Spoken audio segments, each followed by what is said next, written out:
साथियों, समय नहीं है, 6 जगह और जाना है, तो बस फिर आपके बीच में हम लोग आते रहेंगे।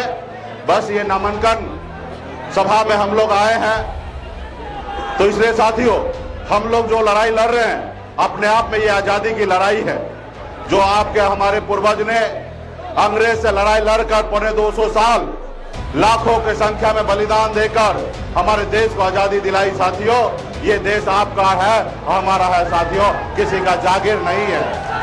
बाबा साहब भीमराव अंबेडकर ने जो हमें संविधान बनाया, संविधान बना के दिए, आज वो संविधान खतरे में है साथियों। इसके लिए हम सभी को मजबूती से संविधान के लिए लड़ाई लड़ना है। कल ही अमित शाह जी आए और कल उन्होंने भी बोल के गया कि हम मेरिट के आधार पर हम लोगों को चयन करेंगे। तो साथियों, गरीब पिछड़ा साल हजारों साल से दबे कुचले लोग हैं, आप उनको जब तक आरक्षण नहीं दीजिएगा तब तक कैसे आगे बढ़ेगा। आज बाबा साहब भीमराव अंबेडकर अगर संविधान में हमको सबको बराबरी का हिस्सा नहीं देता तो आज आपके सामने एक मल्ला का बेटा अपनी बात को मंच पे रख सकता था? नहीं रख सकता था साथियों, नहीं रख सकता था। आजादी से पहले लोग हमारे हाथ से गिलास पानी नहीं पीते थे, लोग हमें अपनी बराबरी में कुर्सी पे नहीं बैठाते थे।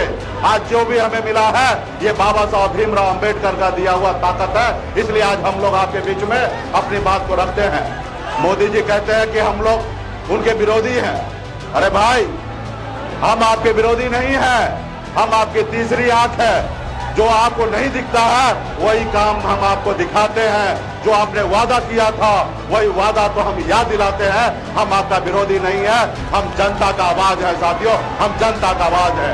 आपने कहा था हर साल 2 करोड़ युवा को नौकरी देंगे, किसान को आय को दुगुना करेंगे, हर गरीब को पक्का मकान बना के देंगे और विदेश से काला धन लाकर हर किसी के खाता में देंगे। ये हम आपसे पूछते हैं कि आपने नौकरी कहाँ गया नौकरी? कहाँ किसान का आय दुगुनी हुई? कहाँ पर हमारे गरीब भाई को पक्का मकान बना? कहाँ विदेश से पैसा लाकर आपने लोगों को बांटा? तो इसलिए साथियों, ये गरीब का सरकार नहीं है, अमीर का सरकार है, अडानी अंबानी का सरकार है। ये हम लोगों का हक अधिकार देने वाला नहीं है। मजबूती से हम सबको लड़ाई लड़ने की आवश्यकता है साथियों। कल अमित शाह जी ने कहा कि कांग्रेस पार्टी ने मंडल कमीशन को रोक के रखा। अरे भैया, 10 साल से सरकार आपका है। ये देश के नागरिक को इतना बेवकूफ मत समझिए, देश के लोगों को इतना बुड़बक मत समझिए। आप लोगों को गुमराह करना बंद कीजिए। ये 10 साल से सत्ता में आप हैं, आपके हाथ में मेहंदी नहीं लगाता। आप काका कालेता का रिपोर्ट हो या मंडल कमीशन में जो लिखा था कि निषाद को भी आरक्षण मिलना चाहिए, आपको देना चाहिए था, और आज आप कांग्रेस को ऊपर डाल रहे। तो इसलिए साथियों, हम लोगों को गुमराह कर रहा है। हम लोग मजबूती से फिर से आप लोगों के कार्यक्रम में आएंगे।